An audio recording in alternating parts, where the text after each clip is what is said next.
going on the books? Going on the gram?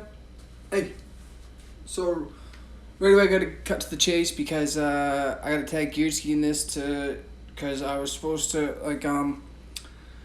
so listening to the first episode or the first 7 episodes of Bigger Pockets and watching the first couple episodes of Stefan Arnio when he's on YouTube, which was suggested at the first Creative Investor meetup I went to at London, hosted by Gearski himself. So, now he's, the deals that we've tied up and closed, he's been sending me the contracts, and I've been doing, practice ones, right? Practice runs, and, which is huge for me because, I got no idea how to do any of that shit, right? So anyway, like I said, cut straight to the chase. So the last contract that I filled out and emailed back to him, I did a section all the way up to Schedule A. So the last section where it's like the bread and butter, your negotiations, right? Like where the magic happens is exactly how he said it, right? So I've been loafing, right? Unfortunately I have excuses, and you know what? For once I will give them to you. I carry blocks in extreme heat and, cement, we'll call it cement, right? And I'm getting used to it, I'm getting jacked, I'm getting paid for it, and it's great, everything, right? But she's a little bit harder to get home, shower, eat, and jump back out the door, or dive into homework and practice contracts, right? So anyway, back to the story. I sent him the contract without the Schedule A done, okay? And then I told him, I'm like, yeah, man, sorry, I kind of half-assed it, but here it is without the Schedule A done. He's like, no, Mike, do the Schedule A, right? So instead, which I'm still going to do this tonight when I'm done here, actually, I got to go get this credit card that I finally got and put these groceries away.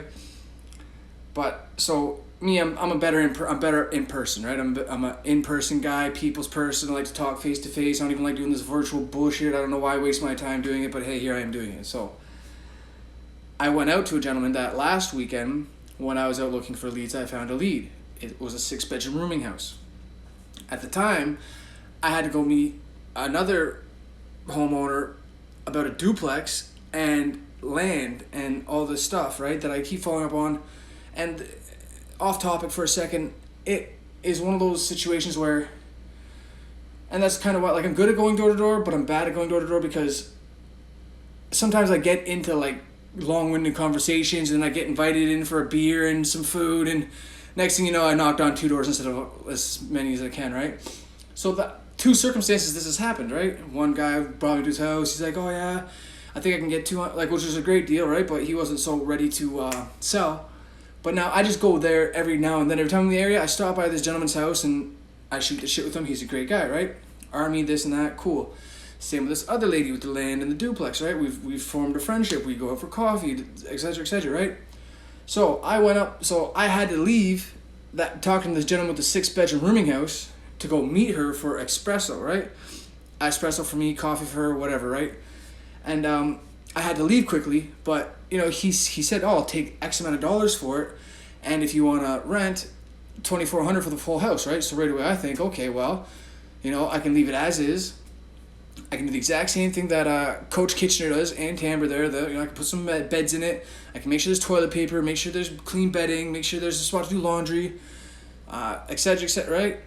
And then I can rent it out to people that are on disability and this and that, and make a little spread, right? Maybe it's $1,000, but that's cool because that's what my goal is for the end of the year, is to have something that's making it so I live in here for free, right? If I had that generating $1,000, that's a hack. I live here for free, and then that's how you start to stack your racks up, your grands up, racks, whatever. That's what I call them. Call them whatever you want, right? So today I go back, right? I'm trying to get this gentleman's phone number because he gave me the wrong one by accident. So, I just every now and then I jump on the bus, I go downtown, I see if he's there. But fortunately, he was here. He was there today. So, instead of me doing the Schedule A negotiations, just me making it up, I go and I start negotiating with this gentleman. I pitch to him, I'm like, okay, well, can you bring me through, getting him to talk. When was the electrical done? When was the roof done? Right? He's like, oh, I got 2 renters now. I'm like, okay, well, I was gonna ask you to do if I could rent the whole house, but what about for the 4 bedrooms? Could I rent the 4 bedrooms?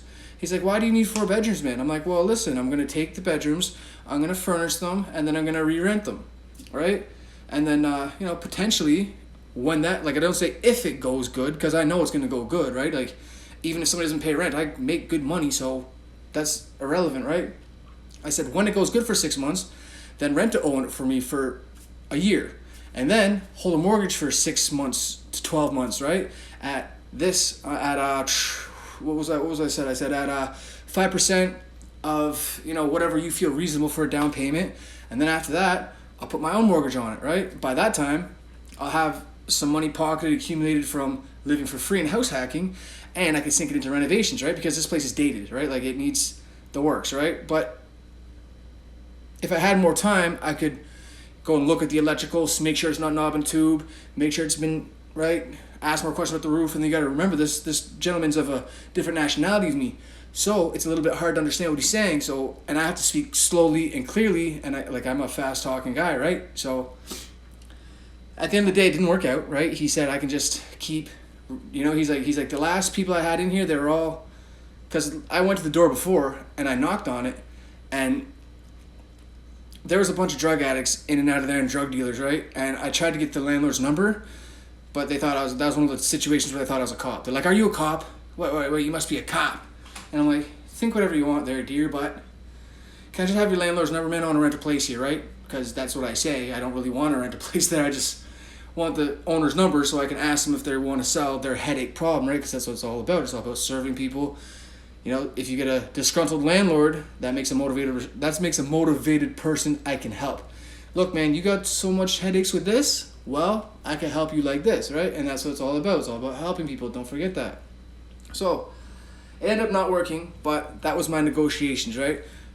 I'll rent it up, right? 6 months, I was going to say, give me these 4 rooms. I'll give you $1,500 for 4 rooms, right? I can go to the bank right now. I'll go give you $1,500 right now. Then on the first, I'll give you another $1,500. That's first and last. And then for 6 months, after that works out, rent to own it to me for 6 months. Then VTB it for a year at 5% at whatever the other percentages, whatever you feel comfortable doing it, right? That's in other words, that means the owner holds the mortgage, right? A lot of these investors, they own these places cash. They're done paying. They have no mortgage. All they pay is the property taxes and the bills, provided the tenants don't pay for it, right? So in that case, they can be the bank, right? In that case, I don't have to go to the bank and get a mortgage. They can be the bank and they can hold the mortgage, right? At whatever ratios they agree are reasonable, right? It's all about making win-win-win situations, right?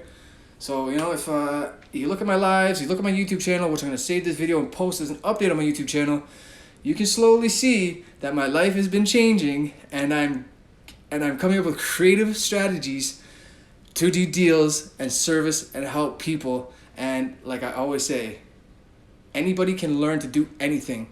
Sky's the limit. All you gotta do, if you affirm, you start to believe. Once you believe, you can achieve. Have a good one, guys.